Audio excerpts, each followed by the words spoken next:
நேர்களே, ரொம்ப மனம் வலியான ஒரு சம்பவம்.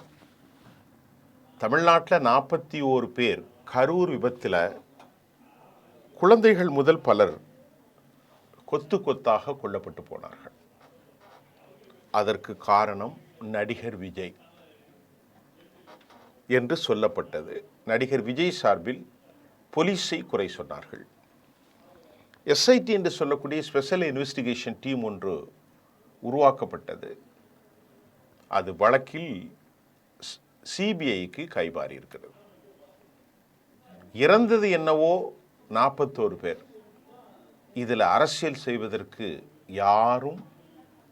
யாரும் தவறவில்லை. நடிகர் விஜய் அரசியலில் நம்பர் 1. திமுக கேட்க வேண்டியதில்லை. இந்த 2 பேரையும் தூக்கி சாப்பிடக்கூடிய அளவிற்கு மத்திய பாஜக, அவர்களுக்கு துணையாக அதிமுக, இதற்கிடையில் சீமான். ஆக இப்படி எல்லாரும் அரசியல் அரசியல் அரசியல். ஆனால் அரசியல் தானே செய்வாங்க அப்படிங்கிறது. அரசியலுக்கு வந்தால் அரசியல் தான் செய்வாங்க. ஆனாலும் இன்னைக்கு இந்த விஜய் போன்றவர் இவருடைய நடவடிக்கைகளை பார்க்கிற போது இவர் தமிழ்நாட்டு அரசியலுக்கு ஒரு ஆபத்தான பேர் வழியா என்ற குரல்களும், மீண்டும் மீண்டும் அவர் பெரிய இமாலய தவறை செய்கிறார் என்றும் பொதுக்களத்தில் வருகிற விமர்சனம் உண்மைதானா? அதை நம்ம பார்க்க போறோம். ஏன்னா ரொம்ப ஒரு ஆக்டிவ் பர்சனாலிட்டியா நடிகர் விஜய் பெரிய வாகனத்தில் மக்களை சந்திக்க சென்றார். அப்போது அவர் முதலமைச்சர் மாமா அப்படின்னெல்லாம், அங்கிள் என்றெல்லாம் வர்ணித்தார். ஒரு வைப்ரண்ட் எக்ஸ்போஷர் இருந்துச்சு, சுறுசுறுப்பான ஒரு நிலை. இந்த நிலையில இந்த சம்பவம் நடந்த உடனே விஜய் காணாமல் போய்விட்டார். உடனடியாக அவர் சாப்பரை அல்லது ஹெலிகாப்டர் ஃப்ளைட்டில் மெட்ராஸுக்கு வந்து அவர் இருக்க வேண்டிய பனையூர் பகுதியிலே அவர் பம்மிக் கொண்டார்.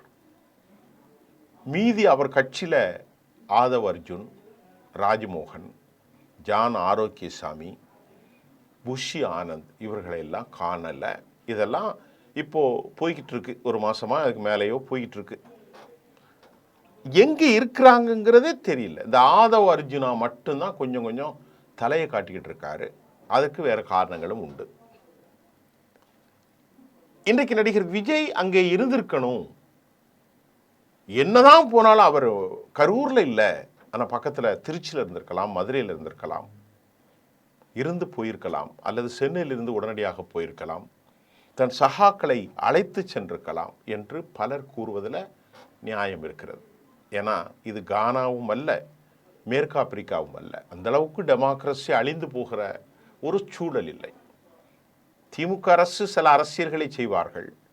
நாளை பார்க்க போகிறோம் என்ற அடிப்படையில் மக்களை முழுமையாக காவல்துறை போட்டு அடித்து நொறுக்கினால் யாரும் வரமாட்டாங்க.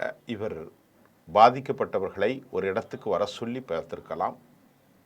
இல்லை ஒவ்வொரு வீடுக்கும் போகிறது கஷ்டமாக இருந்தாலும் கூட இவர் அங்கிருந்து நின்றிருந்தால் இவருக்கான மதிப்பீடு வேறு.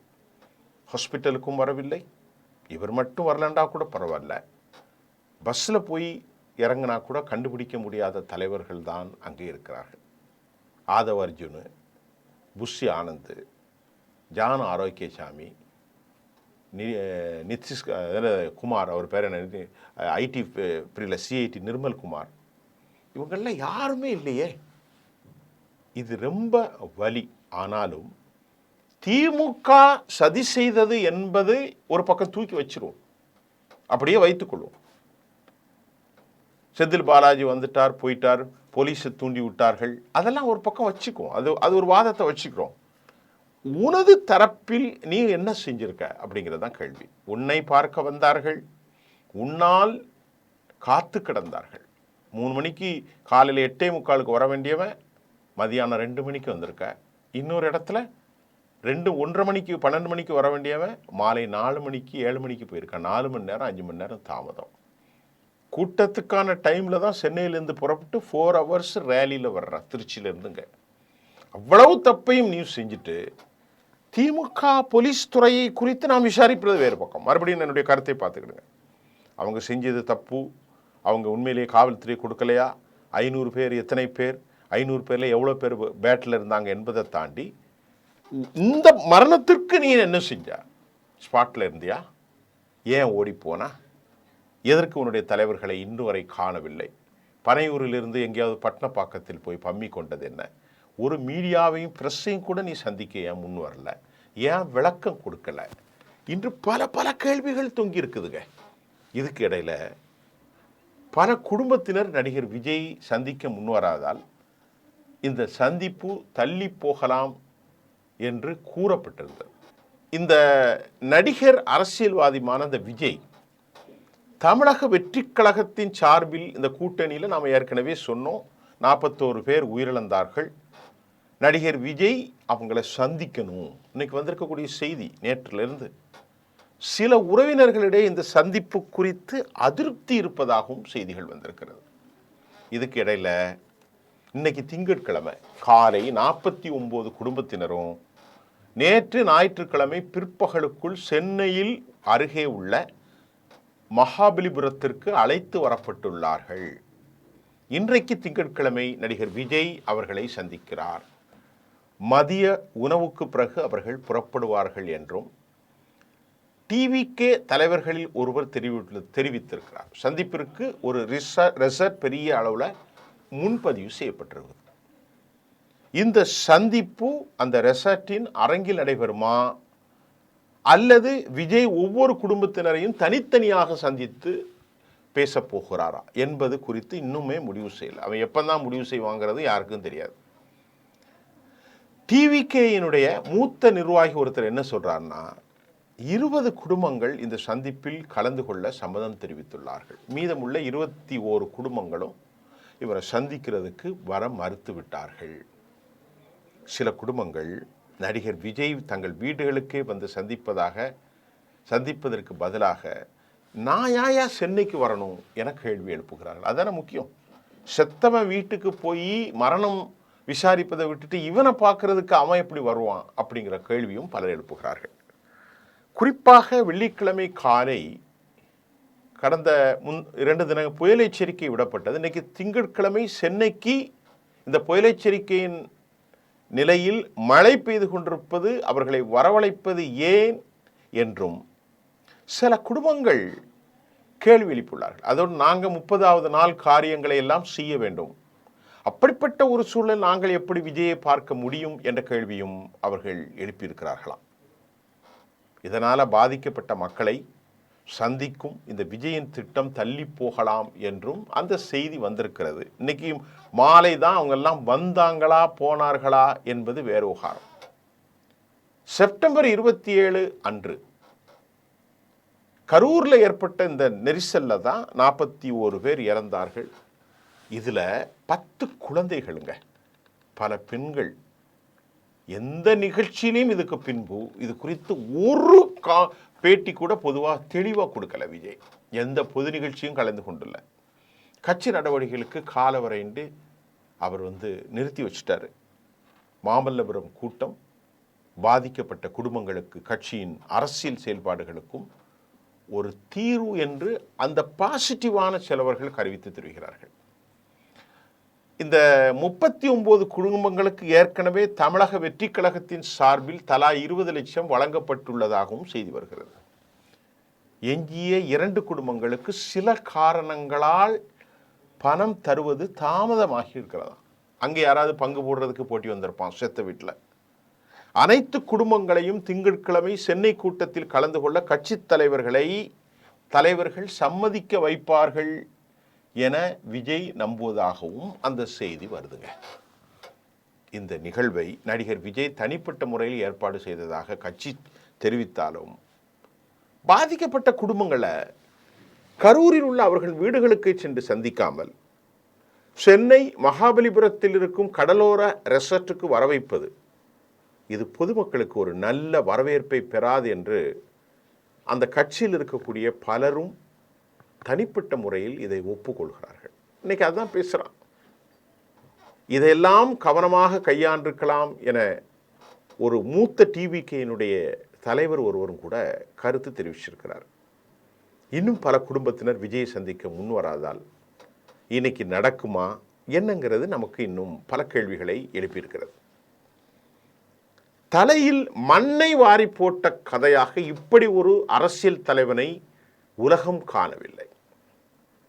ஆரம்ப கட்டத்திலே சென்னை பெருவெள்ளத்திலே கூட பனையூருக்கு வந்து இவன் பணத்தை கொடுக்கின்ற போதே பலர் சொன்னார்கள், இது தவறுங்க. அப்படி என்றால் இவர் மீது, நடிகர் விஜய்வின் மீது குறை வந்து விடாது. ஆனால் இந்த கரூர் சம்பவம் நடிகர் விஜயை பார்ப்பதற்காக வந்த கூட்டம். 10 குழந்தைகள், பெண்கள், தொண்டர்கள், அதுவும் பல மணி நேரம் காத்து கிடந்து. போலீஸ் விவகாரத்தை நான் உங்களுக்கு முதல்ல வச்சுட்டேன். அது திமுக செய்த சதியா, அதுக்கு பின்னணி என்ன, அதெல்லாம் நம்ம வேற விவகாரம். இப்போ உங்களை பார்க்க விஜய் அவர்கள்ட்ட நாம கேட்பது, உங்களை பார்க்க வந்ததுதான் இந்த கூட்டம். உங்களால் தான் மரணித்து போனார்கள். நடிகர் விஜய் அவர்களை உங்களுக்காகத்தான் அவர்கள் காத்திருந்தார்கள். தண்ணீரை வைக்க வேண்டியது நீங்கள், தொண்டர்படையை வைக்க வேண்டியது நீங்கள். இதையெல்லாம் வைக்கவில்லை. கூட்டத்தை ஒழுங்கு செய்யவில்லை. நீங்கள் அந்த சினிமா பாணியிலே நடித்து கொண்டு கையையும் காலையும் ஆட்டிக்கொண்டு திரிந்தீர்கள். மாமா மைத்தான் என்று. இது ஒரு தலைவனுக்குரிய பேச்சா? கடைசியில் மற்றொரு பக்கம் கூடி இந்த இடத்துக்கு வருகிற போது ஏற்கனவே 10,000 பேர் கூடுற இடத்துல 20,000, இன்னொரு ப்ளஸ் 7,000. ஒன்றை பார்க்க வந்த கூட்டம் முன்னிலிருந்து முன்னுக்கு தள்ளி வந்தார்கள். உன்னுடைய வாகனத்தின் பின்னால் ஒரு கூட்டம், வலது இடது பக்கம் மற்றொரு கூட்டம். எல்லா கூட்டங்களும் ஒன்று சேர்ந்தது. தாகித்திருந்தவர்களுக்கு குடிக்க தண்ணி இல்லை, கழிப்பிடங்கள் வசதி இல்லை, தப்பி ஓடுவதற்கு இடமும் இல்லை, நெரிசல். ஜென்செட்டை ஆஃப் பண்ணாங்க. உனது தொண்டர்கள் கட்டவிழ்த்து விடப்பட்ட காளைகளாக மாறினார்கள். எல்லா இடத்திலும் ஏறினாங்க. இதை நான் சொல்லலை, அங்குள்ள மக்கள் சொல்கிறார்கள். இத்தனைக்கு பின்பும் நீ வந்து அந்த மக்களை வரவழைச்சி இங்கே பார்க்கறது எவ்வளவு பெரிய தர்மம். இது அதர்மமா? எவ்வளோ ஒரு மோசமான விஷயம். நீ ஒரு அரசியல் தலைவனாக உருவாக்குவதற்கு எண்ணுகிறாய். ஒரு ஒரு என்ன சொல்றது, ஒரு மாபெரும் மக்கள் தலைவர்கள் எல்லாம் மக்களோடு மக்களாக இருப்பதுதான் வரலாறு.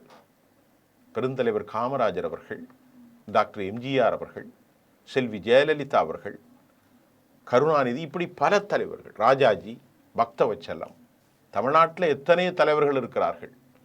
அவ்வளவு தலைவர்களும் கட்சி அரசியல் வேறு, மக்களை சந்திச்சான். நீ என்னைக்காவது மக்களை சந்திச்சிருக்கியா? இதுதான் ஒரு கேள்வி. என்றைக்காவது ஒரு மன வலிமையோடு பேசியிருக்கிறியா? அப்போ ஒரு சினிமாக்காரன், ஒரு பயந்தாங்கொள்ளி அப்படிங்கிறதான் காட்டுது. அதானே காட்டுது. இதில் ரொம்ப தப்பு நீ செஞ்சது என்னன்னா, செத்தவ வீட்டு இளவு வீட்டுக்காரனை உன் வீட்டுக்கு கூட்டு பார்க்கறது உனக்கு ரொம்ப அதிகமான செட்பேக்கை ஏற்படுத்தும்னு இன்னைக்கு மக்கள் சொல்கிறாங்க. அதுவும் மக்களுடைய கருத்து. இப்போ நான் வைக்கிறது என்னுடைய கருத்து அல்ல, மக்களின் கருத்து. ஆக தவறுக்கு மேல் தவறு செய்து தன் தலையில் மண்ணை வாரி போட்டு விட்டார். இரண்டாவது, பத்திரிகைகள் ரொம்ப ஓவராக அவருக்கு முக்கியத்துவம் கொடுப்பதும் ஒரு வருத்தத்துக்குரிய செய்தி தான். அவர் நாளை முதல்வராக வரலாம், அவருக்கு எல்லா தகுதியும் இருக்கலாம், அது வேறு விவகாரம், இல்லாமலும் போகலாம். ஆனால் அவருக்கான வாக்கு என்ன, அவருக்கு எத்தனை சதவீதம், எதுவுமே தெரியாது. எல்லாவற்றையும் வாங்கி கொண்டு அவரை பற்றி பேசிக்கொண்டு இப்படி ஒரு கூட்டம் தெரிகின்றது. இங்கே நமக்கு வழி வேற ஒன்றும் இல்லை.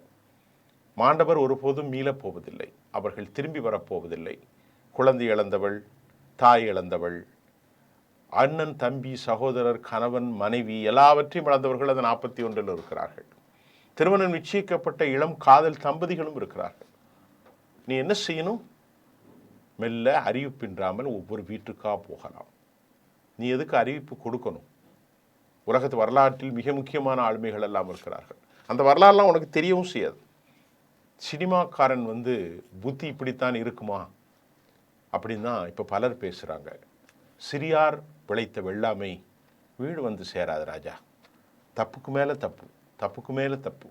கூடினது தப்பு, கூட்டத்தை ஒழுங்கெடுக்கிறது தப்பு, நடந்து மரணிச்ச பிறகு இடத்துல ஓடி வந்தது தப்பு, அதற்கு பின்பு 1.5 மாதமாக உன் தலைவர்கள் எல்லாம் ஒளிந்து கொண்டது தப்பு, நீ சரியான பேட்டி கொடுக்காதது தப்பு, அதுக்கப்புறம் இன்றும் அவர்களை போய் பார்க்காது தப்பு, ஆஸ்பத்திரிக்கு போகாத தப்பு, இன்றைக்கு மறுபடி உன் இடத்துக்கு வரவழைக்கிறது மிகப்பெரிய அவமானம். வேண்டுமென்றால் பாதிக்கப்பட்டவர்கள் உன்னை மன்னிக்கலாம், ஆனால் தமிழ்நாடு மன்னிக்காது. இது பெரிய நெகட்டிவ் எஃபெக்டாகவும் கருப்பு புள்ளியாகவும் பார்க்கப்படும். இதுதான் உண்மைங்க. நன்றி. மீண்டும் அடுத்த செய்திகளோடு சந்திப்போம்.